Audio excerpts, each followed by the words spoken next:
Hello everybody, it's time for poetry. Please make your way to your seats. There's two things I must tell you before the evening starts. The first is that White Collins has asked me to invite everyone to refrain from leaning on the paintings, which are around the wall of this part of the gallery. And the other is, the reason we're here today is we are reading poems in support of Ceramics Club's annual fundraiser sale, which is over on that side of the gallery. And you should definitely browse and buy some ceramics or a cool t-shirt, which I'm modeling. Back in 2008, when I moved to the city and got my first job selling vintage eyeglasses in a store called Fabulous Fannies, a strange person named Trisha Baga wandered in one day and befriended me. And at around the same time, Trisha was founding Ceramics Club with Pam Lins and Halsey Rodman. It's a bunch of non-trained, non-professional ceramicists, though they are professional artists in other media. And all the work in the show is unsigned, so you might be buying something by someone with art in the permanent collection of MoMA, or you might be buying something by a 12-year-old. But the pieces are all wonderful, and there's a list of organizations which the sale benefits, which you'll see by the door before you walk in. There's also a bar over there. Moving now to current events. I don't know if anyone was paying attention to the news yesterday and heard about the meeting between our president and our future mayor. When Trump came back into office earlier this year, I began to have a series of authoritarian nightmares at night while I was asleep.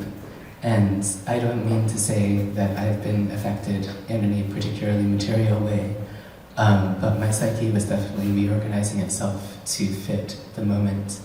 And in the week following Zoran's election, and especially Trump's defeat around the Epstein papers, I started having different kinds of dreams. So I'm going to abuse my host privilege and share a very short one to start things off, and hopefully set a hopeful and positive tone.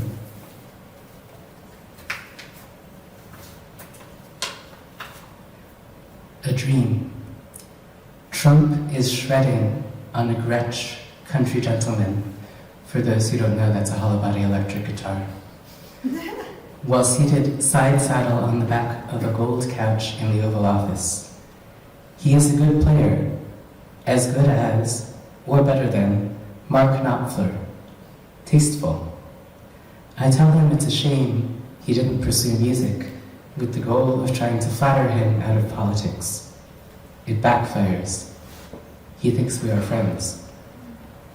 Next thing you know, it's the 4th of July. He, Melania, and I are spreading out blankets on the shores of the Potomac at high noon, so we can have a good view of the fireworks. I am racking my brain, but I cannot come up with a reason to excuse myself. What the fuck am I supposed to talk about with this guy for the next 8 hours? Thank you. Our first reader tonight will be Casper Lee.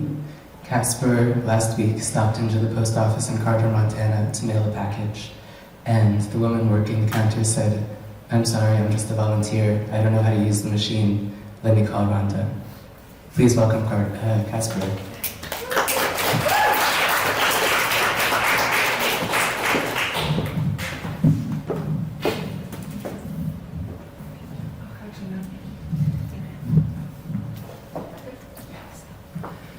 Thank you, Samuel, and thank you to everyone at the gallery, Anne and Violet. It's true. Okay, I think I can get this just a little shorter, but I don't know how to use it. That's perfect. Yeah, it's true. I went into the post office. I was on the way to the airport to come here in Carter, Montana. And this woman who was apparently just a volunteer, which I didn't know you could just staff a post office with a volunteer, but she started frantically reading like all these binders, trying to figure out how this one machine worked. And we did call Rhonda, but we had to eventually give up, so the package was not sent.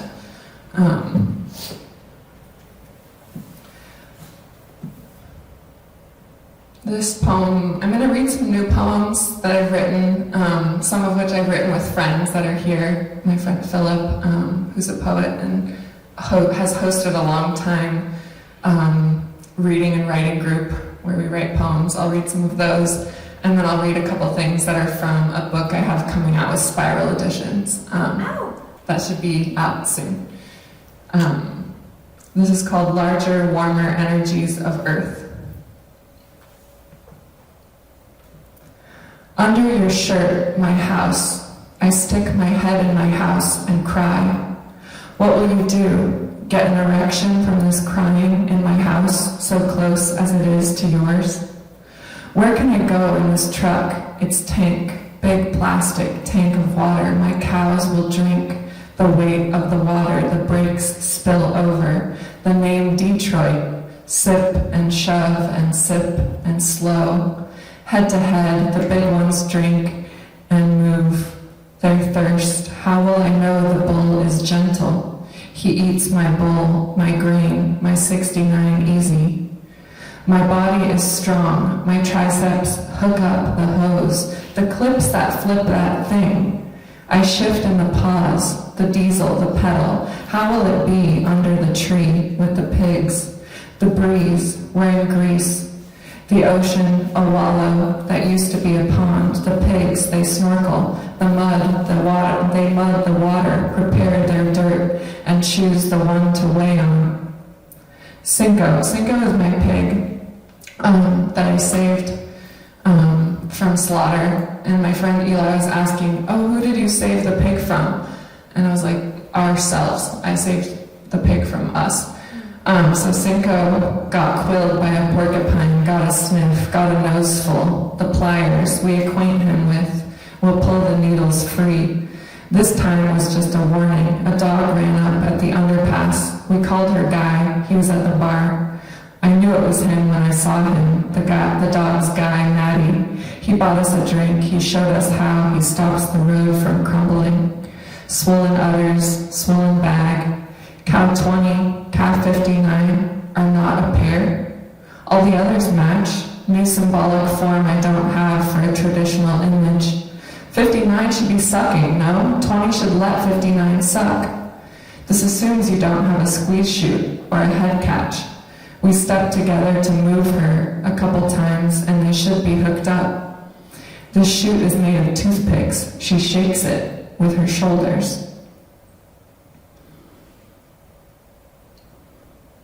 August will come. Does it sound okay? Sounds great. Okay, cool. It's nice and loud. August will come and roll people's eyes for them.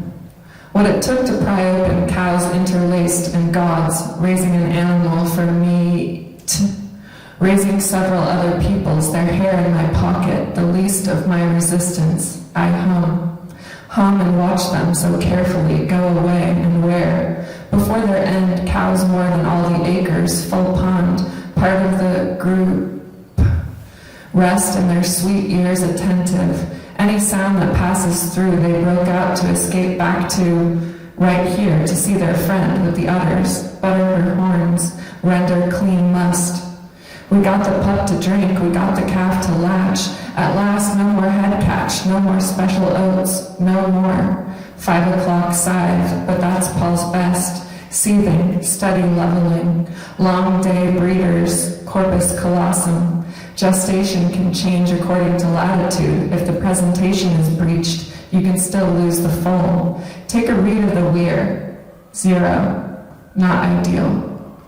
What's up for you today? I'm gonna weld on the brush hog. Spend time near little demigods. To get them out of there, you have to saddle up. Fall line, shortcut to the hospital. Go past Sundance, take the Aladdin exit. Struggle against torpor. Pepto-Bismol priest.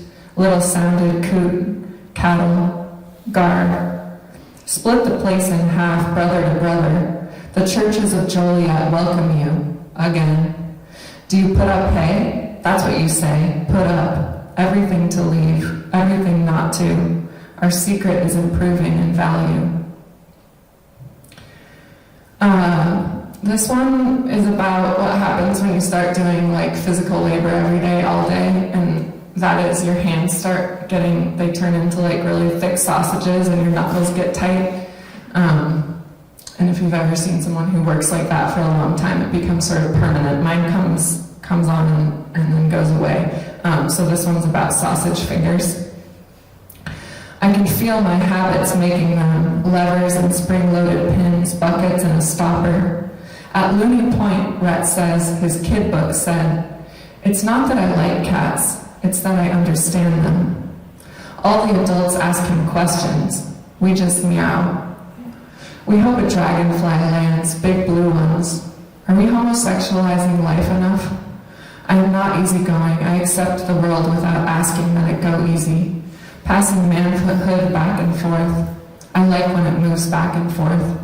When I tried to make a real movie about the grass moving in wind, I understood the memory of how much this meant to me and wanted to record that proof. If you woke up like your dad had a million broken down trucks, grain, water, fencing, whatever, farm versus ranch. Zach from Bellefouche was passionate about the difference. Pretend I wrote an essay on it. You can get laid more having a ranch. You might have to host guests. You can make more money with a farm. Inside the patchwork of agriculture, we look for coolies where nothing's been grown. People told May Matagrosso to lower his voice, and he raised it again. That magic, pain of youth combined with vision. As Philip said, a certain running for your life. Mouse nest in the glove box, chain swinging in the smokehouse. Some sick fuck must have lived here. The pioneer's mirror, we mosey on over. The virgins are dismounted. That hawk has been harassing us since we came through the gate. Your boots, you cut the tops off. My boots are on. I don't want sock stuff. I fought a Bohemian olive tree last summer in the ditch. Blisters. Now these big ones are my only shade. Empty grain bins, someone's using them because we see a tractor. Far from horror, cunt, cunny, any outdoor sex. Probably pheasant hunters come down here in the fall. How's everyone doing so far?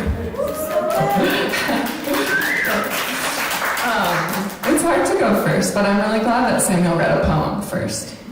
So I'm not technically going first. This one is named after a poem that I found from a poet called Faye Kick Nosway, and she's one of those poets that I've never heard of, and it's kind of hard to find her stuff.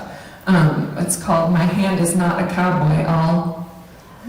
A slice of hay is called a flake. A dash of white on the forehead is called a blaze. A dot is called a flea bite. This is someone's country? The town lay sprawled. The jukebox had so many credits. My time here had 6 days left. 2 boyfriends. Sunset, sunset, sunrise. Little turds from the fireflies. Miniature horse called Firefly.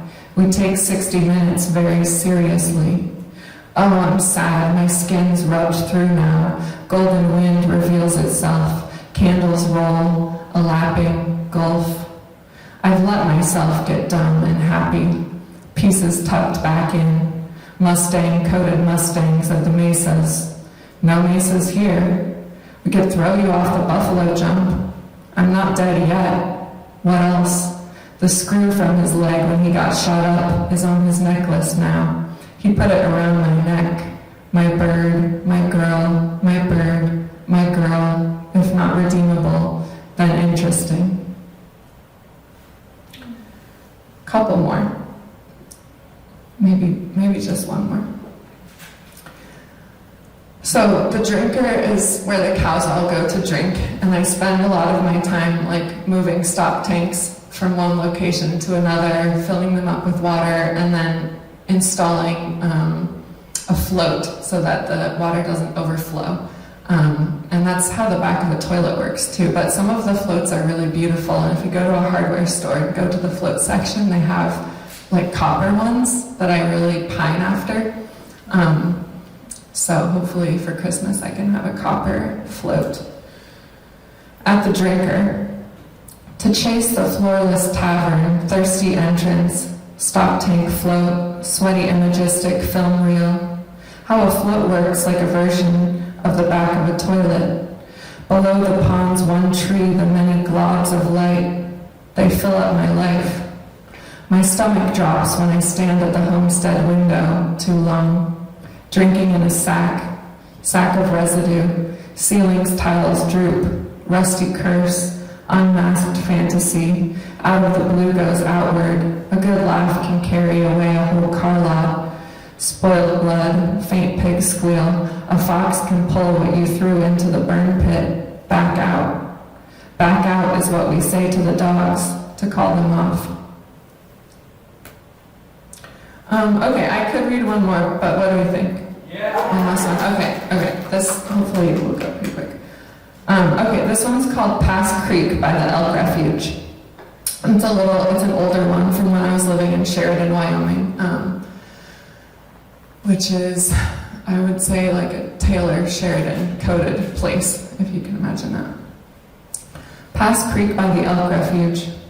What's your event? Barrel racing, but I'm hoping to break away. You mean break away from barrel racing? No, get into the breakaway races.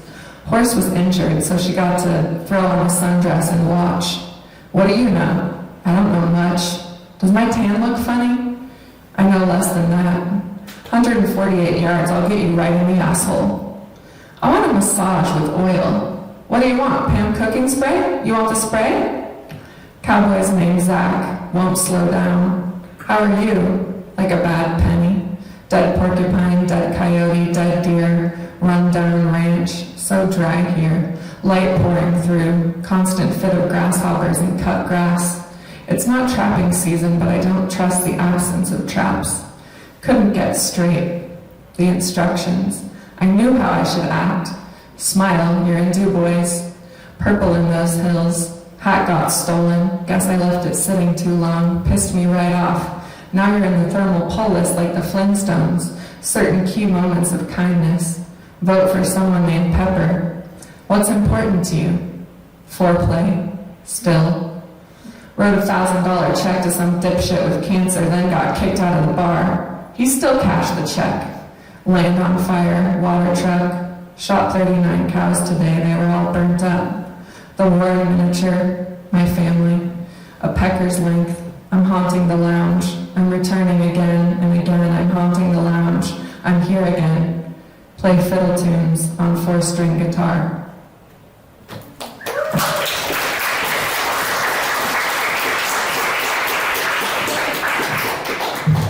Thank you, Casper. Thank you for coming out here, all the way here to read poems for us. Our next poet is also a visitor from the great state of Montreal, Canada. We have Catherine Fatima, who is also a tapister and pizza maven. Catherine.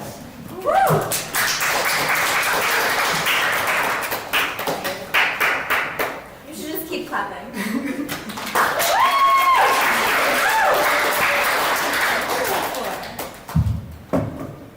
Thank you so much to Samuel for inviting me to this reading. Thank you so much to Casper.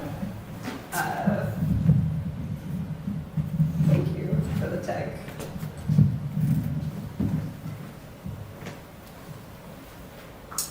I'm reading prose, not poetry. It's from a work that is completed but unpublished called either Void Activities or Pure Shit, depending on which content I want to veer closest to. It's about a therapeutic community that a woman goes to and she's watching everyone else. A small, confused man arrived at group this afternoon draped in a thin, navy blue raincoat that clung to all the wrong parts of him. Humidity in the sky was thickening, not quite into raindrops, but into moisture that was colonizing the inside of his jacket, plastering it to his skin. It looked like he stepped that morning into a temporary body he was still getting used to. First his chest looked too barrel-shaped, then his hips had too wide a swivel, then it looked like his legs had been sewn onto his pelvis, flung around from a floating body. He approached us, looked on, and walked off before returning to circle us from temporary post, standing by a tree a few yards away. I saw Diane and Marco rolling their eyes at each other. When Jane arrived, the man took a seat a few steps behind her, positioned as though to observe her. She looked back and smiled at him without pleasure.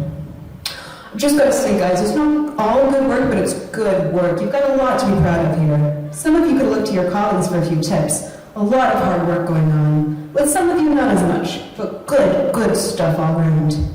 He was extending his arms ahead of him, gesturing toward nothing. I'd first thought, despite myself, Jane's departed husband had finally returned, but this would be impossible. Jane could not have married a man that looks or speaks like this. Jane swiveled her head toward him and sneered, "Stuart, what a pleasure to have you with us today." "No problem, Jane, no problem. You guys know I like to check in when I get the chance." Stuart presented himself to us like he was offering us a favor, but I had never heard anyone mention him before, and he did not appear competent enough to provide any sort of contribution. "Is there anything you'd like us to go over today, Stu?" Diane asked him from across the circle. No, of course not. You know I'm only here to make sure things are going all right." I wondered, could Stu be the husband? This man, Stu, Jane's serious academic husband? Jane appeared unnerved, and she was about to commence her daily speech, but she stopped herself. "You know what?" She paused and looked at the cloud cover overhead. "I think that today we might be best off if we save our gathering for dinner time. My intuition is that this would be a valuable day to reflect on some of our recent sessions and follow our own pathways. We'll gather again later this evening." She walked off to her cabin. I followed. She rushed me in with a swift "thank God," sprawled herself across the couch, and began regaling me. "That man was not her husband. That man was a fool. Stuart's a complete fuck," she said. "If there's any way a person could be disappointment embodied, that's Stuart. It's all wrong with Stuart. He has a total commitment to his own power with a painful inability to confront the reality of his impotence. He's completely controlled by fear, charms beyond what should even be achievable, has an entirely disjointed relationship with reality, completely. Stuart doesn't know what's real. In his head, he builds a scaffolding instead of a structure, so what you get is an absence of central architecture, no ground, no foundation, nothing real upon which his relationships stand. So he has none, lonely, rejected, deservedly by everyone. He only ended up at camp under the pretense that he's not a member or patient like the rest of us, but he's volunteering his time to oversee us. Stuart doesn't know anything about the spirit or the mind. Stuart pretends to oversee the construction of our new site. This is a construction project that Stuart, much like his own relationships, knows nothing whatsoever about.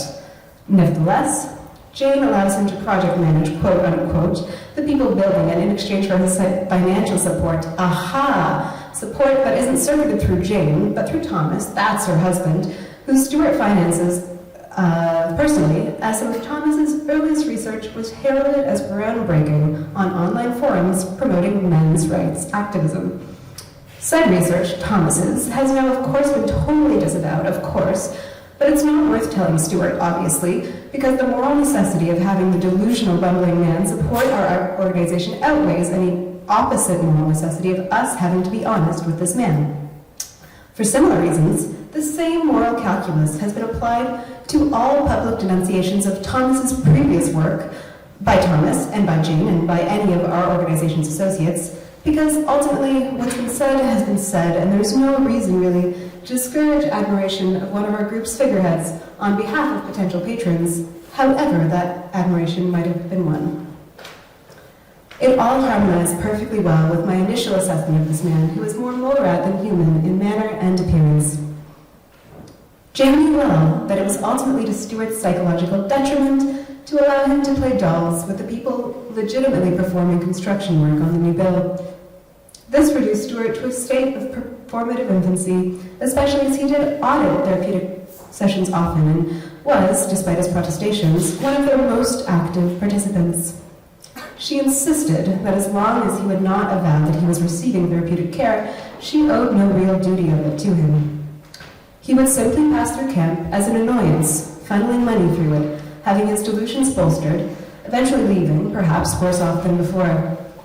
His monetary contributions were significant enough that among the only instructions members were provided for group sessions was that if Stuart brought up his ex-wife, it was important that we affirm his feelings about her unconditionally.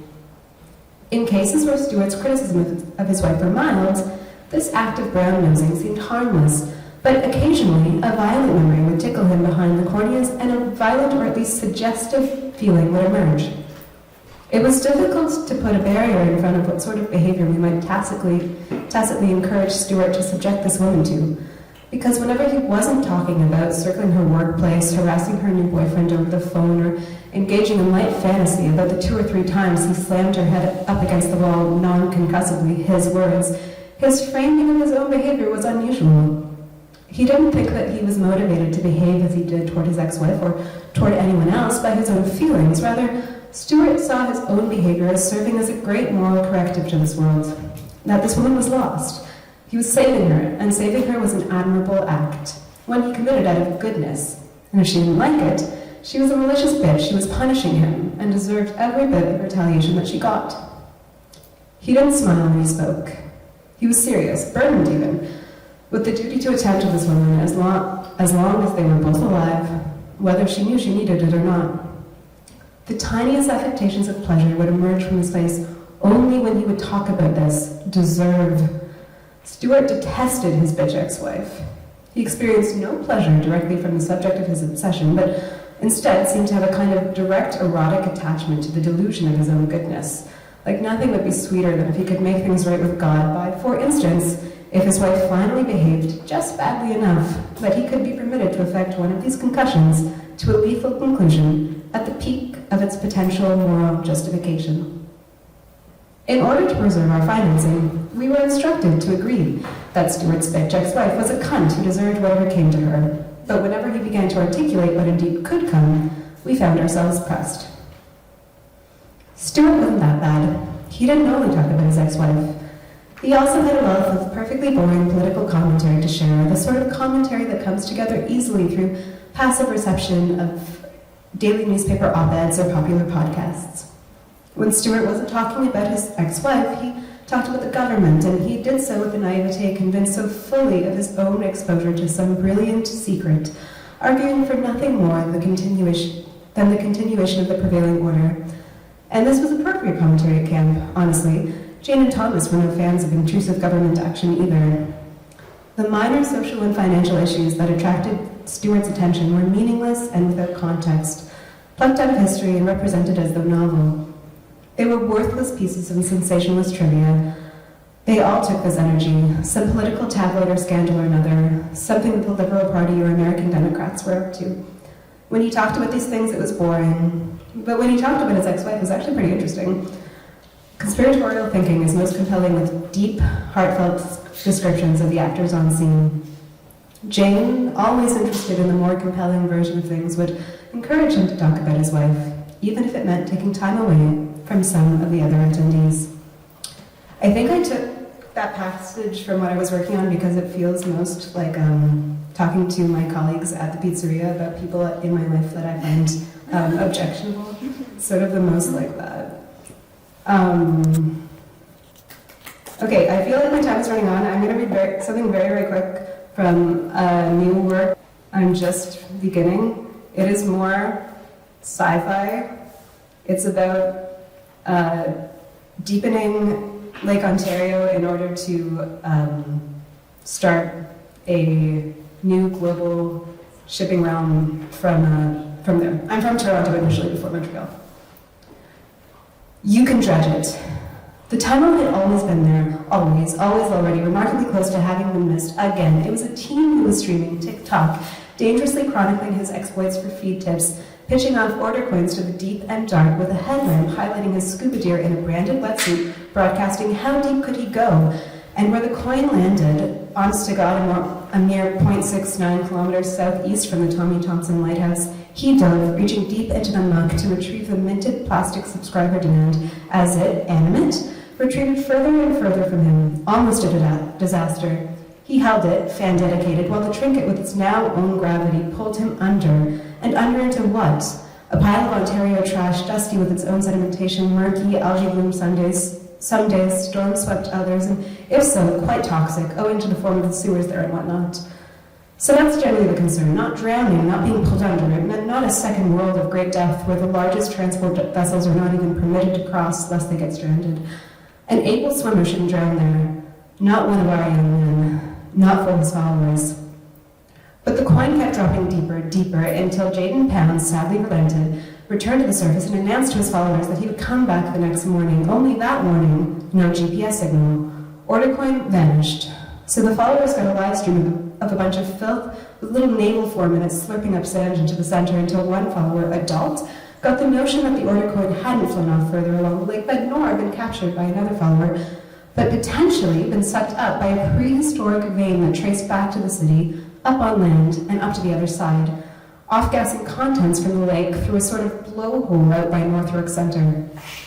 And so technically, it was either Jaden Pound or Klein Cooper, shipping and logistics consultant, who motivated the first contemporary historic exploration of Lake Ontario, whereby its depth could be tripled due to the complex vein-formed structure of its underbed. The North York Center vein was memorialized with a second minted metal version of the order coin to mark the occasion. But these ventilation nodes were then discovered all over the north shore of the lake. Little tendrils coughing up gases negligibly combustible, but not totally inert, so something to be aware of. They were everywhere. A new form of water, a lake suddenly propulsive with new currents, totally unswimmable, and moving shipments along with such grande vitesse that here, now, Lake Ontario is the center of new American commerce. Okay, thank you so much.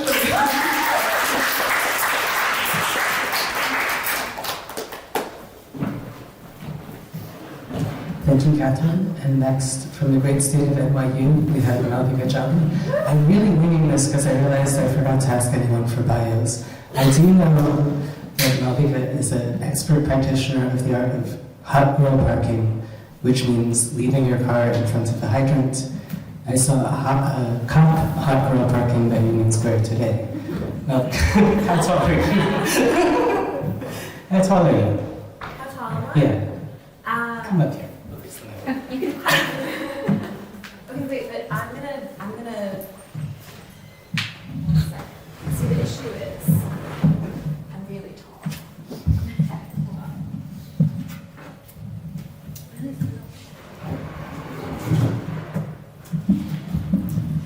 I am, are we all ready? I'm this tall. Thank you all so much. Thank you, Samuel. That is my bio. That's my full bio. And okay, so I changed my health insurance 2 months ago, and I started twice-a-week therapy. And then thank you so much. Previously, I was using like a creative coach for therapeutic intervention, and that's like it was interesting. And then I keep having this issue where I go to therapy and I have like very little to say, and it's actually, one second, ooh, I'm so slick. Actually, it's because I'm like, no, I do all my talking. I get on the horn, I get on the phone call when I do these readings, and then I get like something like 10 minutes of chit-chatting. So I have so much to say to all of you today. Are we ready? Okay. Okay. Number one, you're like the first humans I'm talking to today.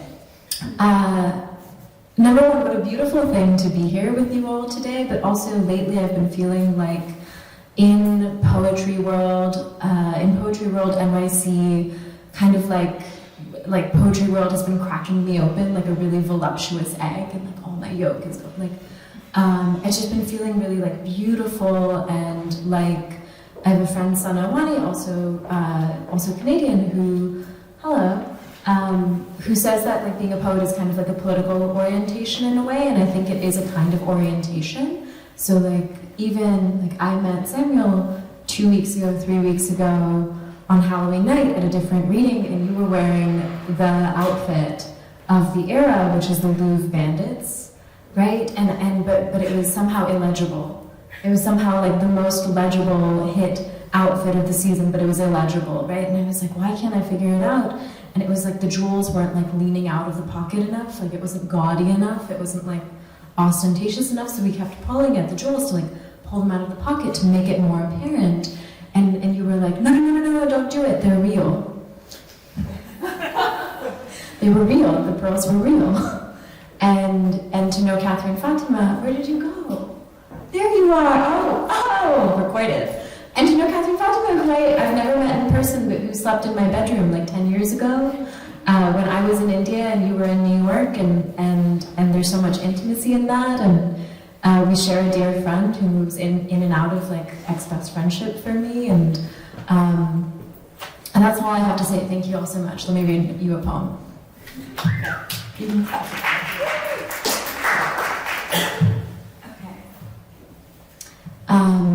I'm in the process of editing, so I sold a book this year, I'm editing the book these nights.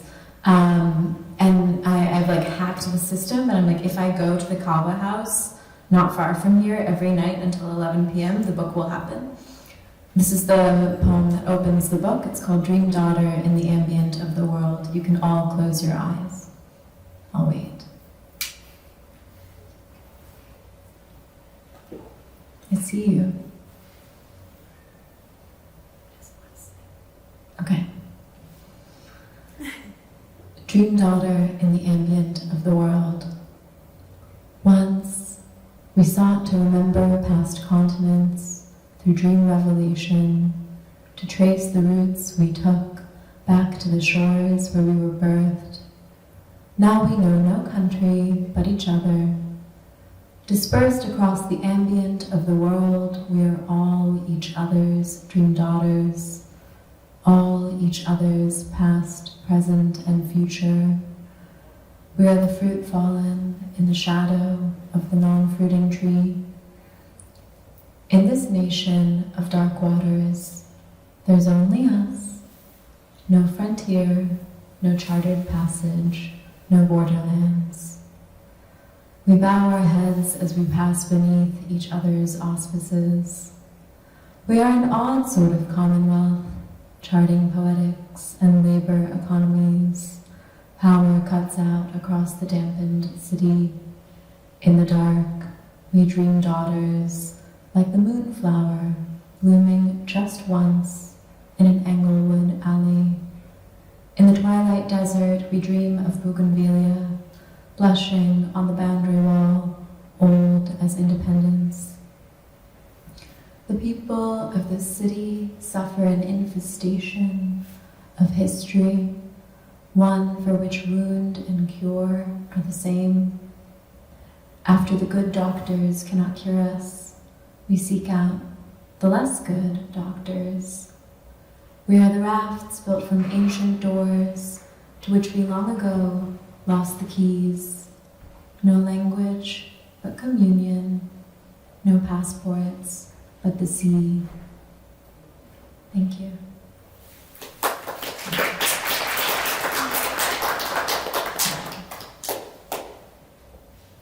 All right, this is a poem. So I'm having an interesting situation. I'm teaching now, and I have always been like a good, bad student. I've been a really good, bad student. And I've never done well with prompt-based writing because I basically don't like being told what to do. Like, my brain turns off. And so I didn't think prompt-based writing would be part of my teaching method or my pedagogy, but somehow kids love prompt-based writing, and what I do love is manipulation and psychoanalysis. So like, I've been spending the last 3 months in teaching undergrads, and I've just been sending them designated, like an assassin, designated individualized prompts that are based on my notes. I keep notes on them, and then I'm like, this would be good for this person, this would be good for this person, and then based on poems they turn in, I like give them counter prompts, right? So someone's like very angry with their mother in a very beautiful way, and like the next poem will be like, you talk back. You know, like, what if you made your mom really small? Or, you know, I have them read poems that, anyway, it's like kind of this beautiful, it's become like an art practice, but it's really interesting because I will not do prompts up until the moment where like someone is like, I need an example for this type of poem. And suddenly then I can write any poem. I'm like, oh, you need an example? to do your individualized prompt, and then I can just like write anything really quickly. Because I'm like, oh, you need a template, you need a paint sample. So I'm gonna read you two poems that came out of things like that. The first, I think the prompt was so dumb. It was like poem with no nouns or something like that. And this poem is in the issue of Mizna coming out, I think, next week. This poem is called After Left. And in the when there was a who, and in the who there was a we, an anciently we, a peopled we, a continuity of we, a lost ultimate of we, a language of we, an orality of we, an alphabet of we. We on the wings and we on the mouths, we the ink of the oysters on the rocks, and we the dark breeze ripening the trees. We were the we's of blood, and we were the we's of boats, the we's of renewal and the we's of loss. We were the we's of sails, and we were the we's of silk. We were the we's of the ocean basin, swallowed down the earth's throat, and we were the we's of whales singing constellations in the dark. And in that dark, we lost our edges. We became an assembly, a council of stars, and went out into the world in search of light, a fragrance from which no man returns. And from that knowing of turns at the altars of the afters, we became unstitched. We stepped through into we, and from that one stitch stepped through 6.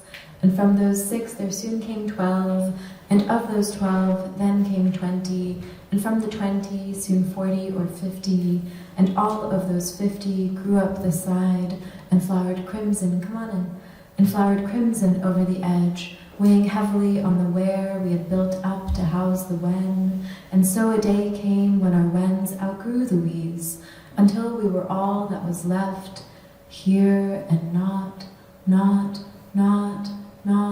knotted wore what remained of us, after flowering, after fruiting, after seeding, after wind.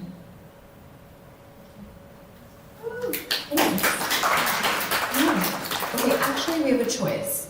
I have a poem that is based on a prompt. Sometimes it's funny, but sometimes it's not. It's the work of it being funny is not my work. It's like having to do with the day that you all had. Like if you were in the mood, then it's funny. Or we could do something else. I'll open a laptop. If you are team laptop, please raise your right hand.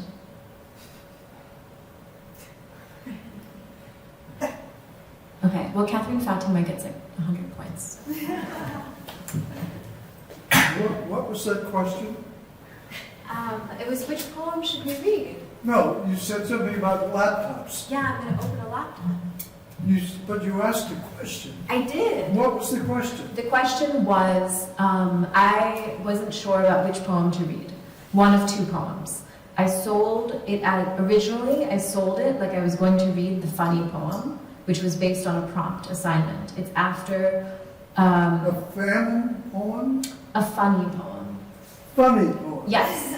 A funny poem. Would you like to hear that one? Yes. Yes, I'd like to hear that. That's the one I will hear for you. Get back. What did laptops have to do with it? Well, that's not where it's from. Okay. All right. That was the second one. Sorry, Catherine. Wrap it up. All right. The thing is, it's very audience-based, so we're going to learn a lot about all of you. Well, we must understand you very clearly. I'll speak louder. What? I'll speak louder. You what? I'll speak louder. It's not louder, it's the microphone. It's the amplification. It's good. That distorts your words. Oh. I need to hear your words clearly. This poem is... I mean, you read it with passion, and that is... I have a real sensual energy. And that's great. I think it's great, and it speaks of yourself. Thank you. And that's what's important. That's very kind. But I don't like the amplification. I really like it. I It think kind of it's... distorts the sound of the words. Do you want to sit over here? What? Do you want to sit? Maybe it'll be different. This poem is called M for M. Do we all get the reference? Yes. Yes? No. My name is Malvika. This is a poem, me for me. This is a poem I wrote to myself. Thank you. M for M. Malvika, you're already an alter ego. Malvika, you're already persona enough. Malvika, you're the last draft first or never. Malvika, you're much too early and still too late. Malvika, if you climb all that hair, just where do you go? Malvika, don't count or aim, just ascend. Malvika, tell some elements of story, spiral, event, amnesia, rumor, plot. Malvika, what will you do when AI takes your precious tiny handwriting and gives it to another girl? Another girl just like you, but younger. Another girl like me. Or worse, a man. Or several men. Men in tech and finance. Numerous men burning through cities with their rising heat. Numerous men who would have never paid you to begin with. Malvika, do you prefer the enemy you already know from within? Malvika, isn't the call always coming from inside the house? Malvika, what is the correct age to switch from silver to gold? Malvika, why are you so perturbed, emotionally disturbed? Malvika, tell me a city, but a city remade from the waste parts of another city.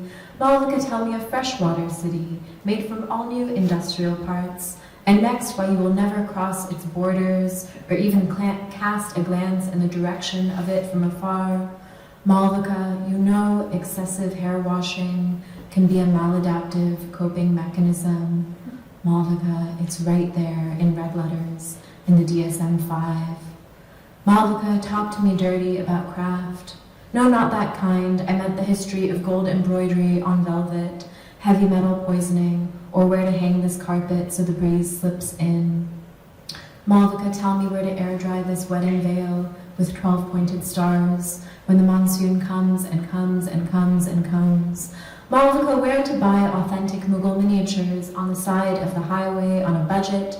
Malvika, which camel did you pluck this eyelash from to paint so small, and still lap the world?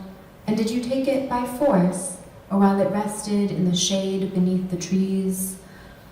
Malvika, stop petting the mutt deer. Ooh, I can't talk. Malvika, please stop petting the musk deer. That isn't what it's here for in the poem, and it was expensive. Malvika, only you would know, only the camel's name and not the king's. Malvika, when you decluttered the house, where did you keep the history of touch? Shall we take it out once in a while, rather than letting it collect dust? Malvika, you'll be expecting something or other. Malvika, that's not very hospitable. Malvika, you just can't walk straight. You're not even drunk and you can't walk straight. That's offensive to drunks. That's offensive to walking. What a waste of sobriety. What a waste of feet. Malvika, we can hear the accent underneath your accent, and I'm sorry to say, you sound like a fucking idiot. Malvika, it's where you speak, when the pauses appear between words, how long you hold them for, and how quickly that you wrap them up. Malvika, where did you find the sound of all this glass shattering? Malvika, explain to me again why being mean to children is a core tenet to your teaching pedagogy. Malvika, whose milk teeth are these in the box with the pedicure kit? Malvika, what kind of establishment are you running here exactly? Malvika, which furrow of the wheat field do they pluck you from? And is it on Google Maps? WebMD? Yelp? Malvika, how exactly are you planning to turn this whole ship around using only the technology of breathing? Malvika, why pluck the lemon flowers on their very first morning in the garden? What kind of birthday party is that? And why with the tweezers, same question, re-chin hairs? And where do they go after? Malvika, who do you love the most, and what kind? The love for the salmon, or the love for the salmon on the tongue? Malvika, who do you love? The lemons or the lemon tree, its imaginative potential for futurity? Malvika, tell us the erotic story about the vegans and the egg yolk passed from mouth to mouth, never breaking, only quivering, the way Mormons shake the bed. Malvika, which of these rooms will you slip into next? before the music stops. How long have you been here? How long have you been here, really? Malvika, where do you go? When you go? When you go to where we cannot see? Thank you all so much.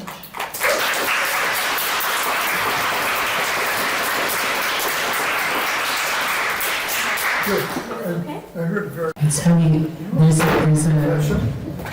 a tendency in professional. the poetry world for poets to become siloed. And I try to organize these readings to draw people from as many different pools as possible. And it turns out that one of them stayed in Nova's bedroom 10 years ago. Our last performer of the evening, about whom I know absolutely nothing, is Clara Joy.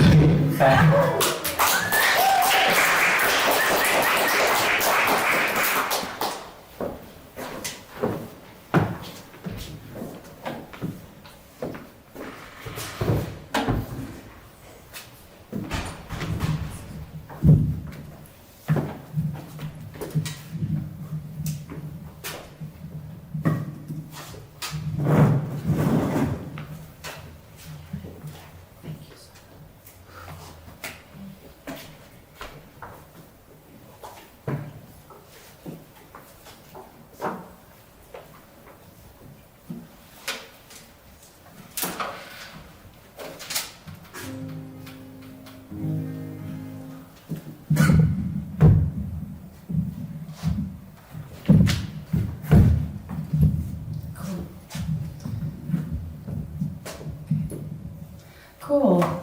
Hey, thank you, Samuel, for inviting me to be here. And for everyone who's here, it looks from this side of the room like we don't know any of you are here. It's so funny, there's a bunch of people over here. So, anyway, I'm thinking of Gordon Matta Clark, Vito Acconci, and the Beastie Boys, because I found out the Beastie Boys played at the original White Columns, which was a funny thing. And Vito Acconci was here at the original one, and then Gordon Matta Clark. So this place is cool. I'm so happy to perform here.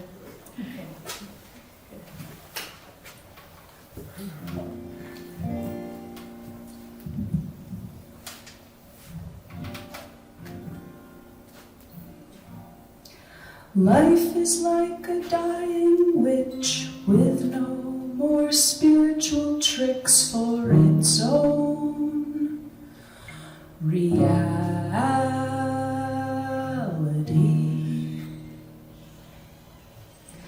Go up to Central Park and pray to the flowers and wait for a sign for hours.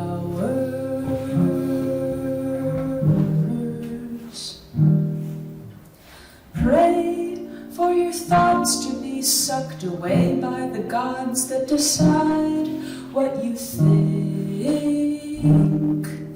and say.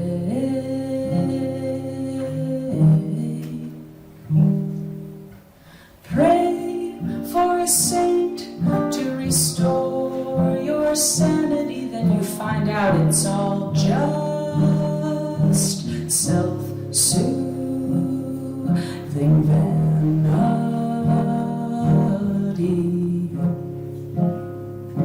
Children cry when they are in pain.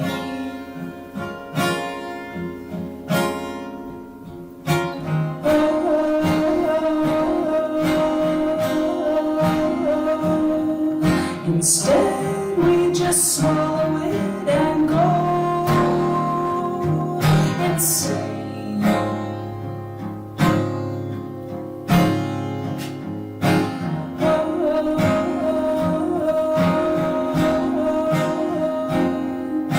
Sharon Taylor's quoted in a magazine saying logic is ugly.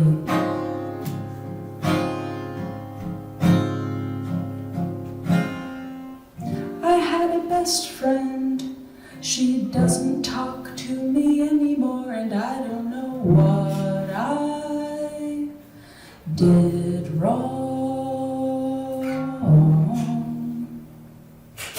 She left me around the time I started losing my mind. Maybe I said something wrong.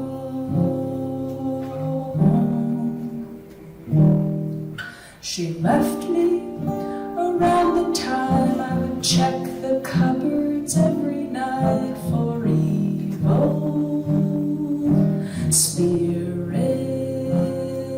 that come through my pipes, and the whispering hallways I talk with at night. Children cry when they are in pain.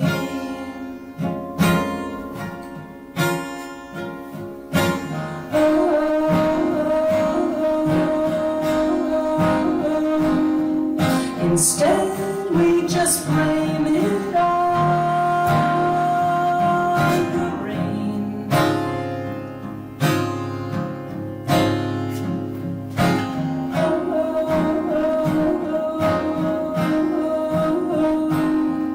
Polanski is quoted in a magazine. When I'm happy, I get a terrible feeling.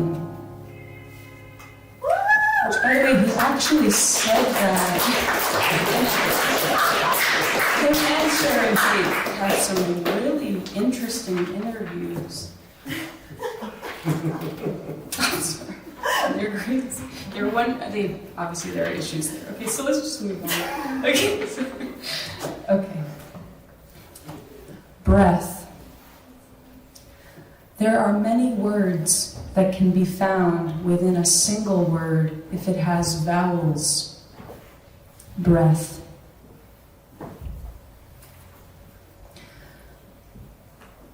Breath, heat, heart, brat, tear, hear her. The R hat, art, rat, eat, tea, hate, bat, tab, tar, beat. To climb out of the internal hell that heats the ego. To acknowledge the beating heart that is placed in a chest which whines like a brat for eternal devotion from moment to moment. You got good at cueing those tiny soldiers inside your eyes to turn the metal wheel which opens your gate of tears, the ones you save for when you are told no. Hear her, hear me. No, I'm not like those people. I'm much better at hiding my entitlement. The fact is, the more money you have, the more behaviorally inappropriate you can be and often are. That's how people are. You either wear the hat with pride, make it your thing, or you don't ever try it on at all. We're doing all we can forever to make meaning out of our idiocy. Art is a way of using our time. You may think those girls who have pet rats are disgusting, but they are actually finding beauty in the morbid symbols of our society and loving them. Some people eat things you'd never touch. You try to mature yourself quickly after a bad breakup or a big life transition, a trauma. You begin to drink tea instead of coffee, but then you begin to understand why men keep vodka in the breast pocket of their suit. And again, you're bombarded by reproductions of images of yourself as an old Hollywood lesbian drinking vodka out of your breast pocket. When everything leads back to me, it can be incredibly boring. Yet I can't imagine it any other way because I'm not a tree or something. Maybe the trees only think about themselves as well. My embarrassment is narcissistic. I remember when a street psychic stopped me and told me my soul was of the Marie Antoinette era, and a bat flew over my head. Really held on to that for a long time. Those psychics are smart. They know how egotistical human beings are, and how saying tropes like that are really just ways of offering people costumes to try on. Put it on my tab. Someone else told me I reminded them of the woman from the movie Tar. From my memory, a psychotic workaholic type, kind of predatory. I was a little offended, but secretly flattered. I felt it must have meant that he respects me. I also love the word tar and the way it looks and smells. I love the way it steams off the ground, like it could wrap itself around me like molasses in the shape of a boa constrictor. We are all trying to beat each other, but beat each other at what? Life is a bitch.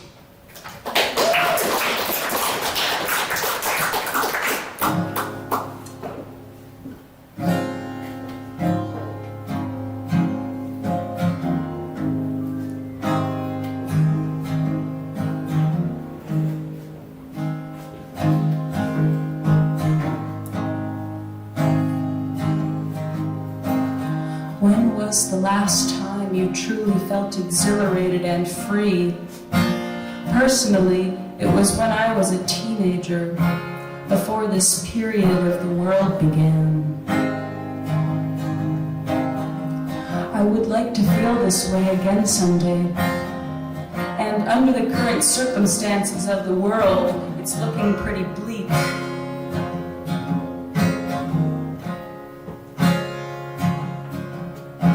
We don't know where to find that voice, a semblance, a piece of when you were young, when your eyes were crushing probes looking towards the future.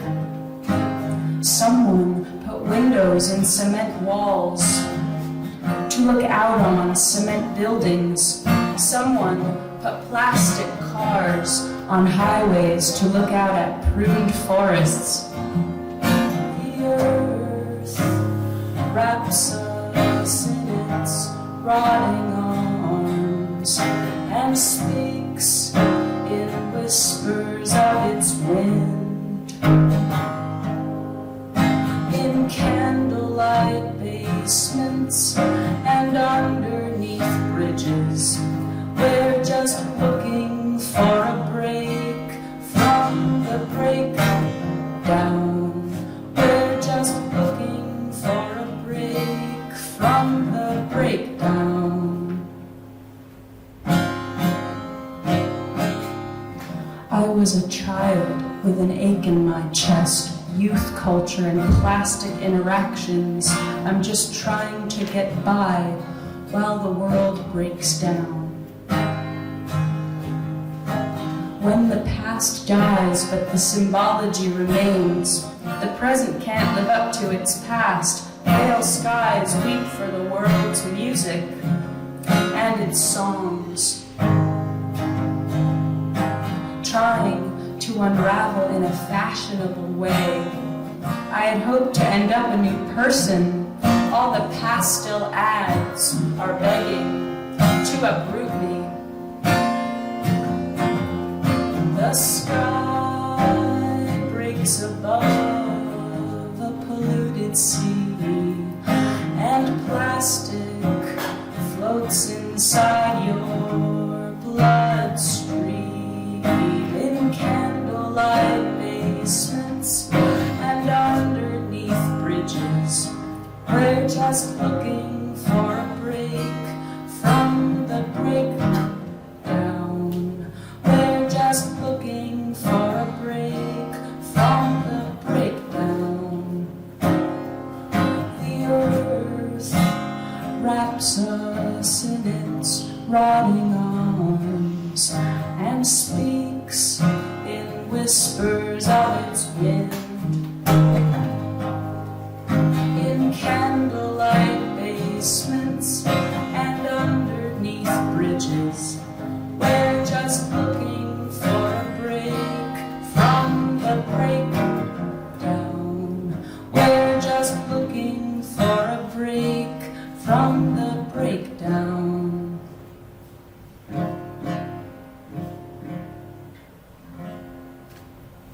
Cool.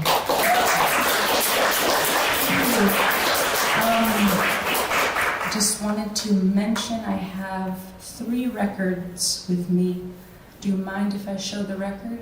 Is this okay with you guys? Cool. I just want to show the record.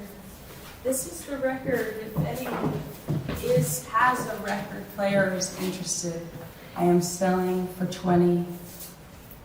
That's what some of this music is from. Cool.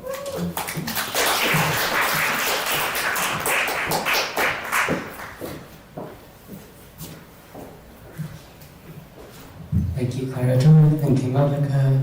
Thank you, Catherine. Thank you, Casper. Thank you, Anne and White Columns and Ceramic Club for having us. Please spend the next 17 minutes getting to know one another and buying ceramics, and then we will all disappear into the night.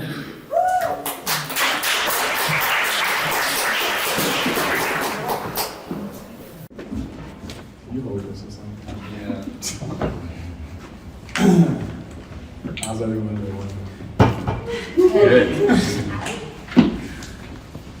Alright, what am I reading? Okay, first I'm going to read from my book, Broken Hand.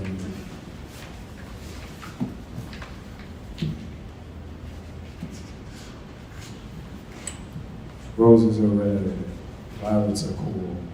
Anytime you see a teen, encourage them to drop out of high school.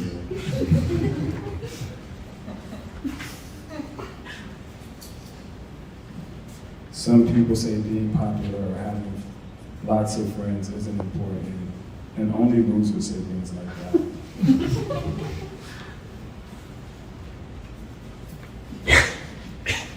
One man walked into a cafe and demanded a Wi-Fi password. Barista refused to give Wi-Fi password. Injustice also happens in first world.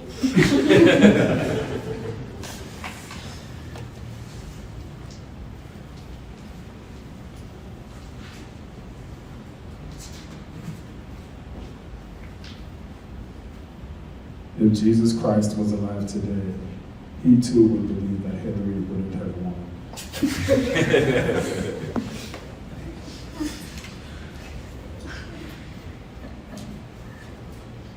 Let us proclaim the mystery of that ass.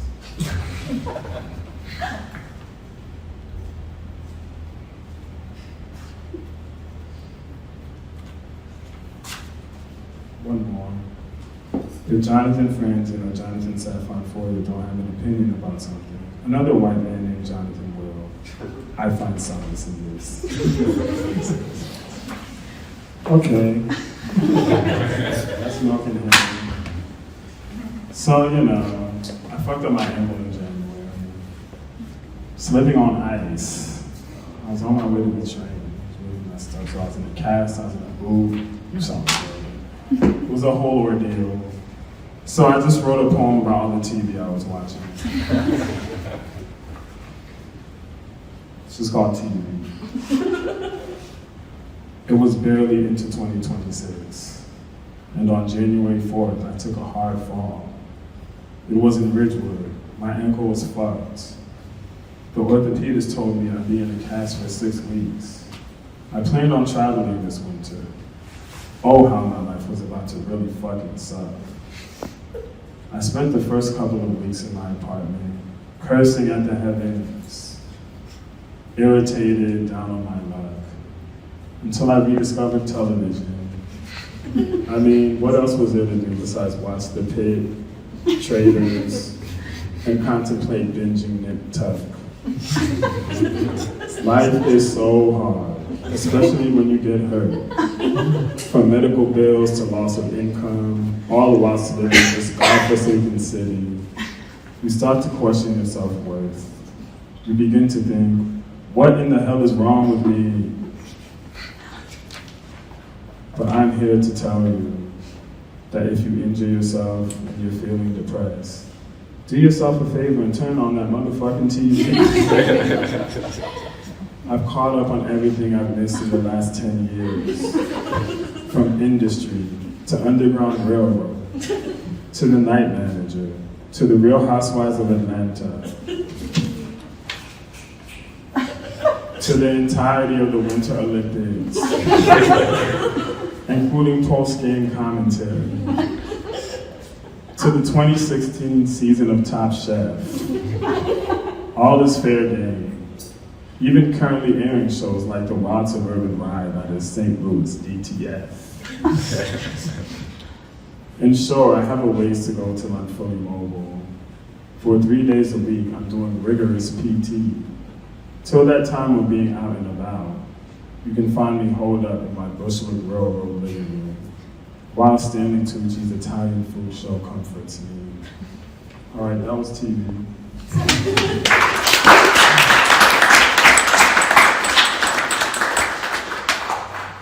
Okay, now we're gonna do like one last thing. I just need everyone to get up. Everybody stand up. We're gonna do some aphorisms. Because you know it's spring and that's just what we do. What's up, Kira? I didn't see you back then. Okay, I need everybody to repeat after me. It is spring 2026. It is spring 2026. I'm going to have an amazing spring. I'm going to have an amazing spring. Winter 2026 was hard. Winter 2026 was hard. That's why I will go hard this spring. That's why I will go hard this spring. I will love myself. I will love myself. I will love my friends. I will love my friends. I love Anthony's show. I love Anthony's show. This show is fucking amazing. This show is fucking amazing. Anthony will one day be in the Whitney Biennial.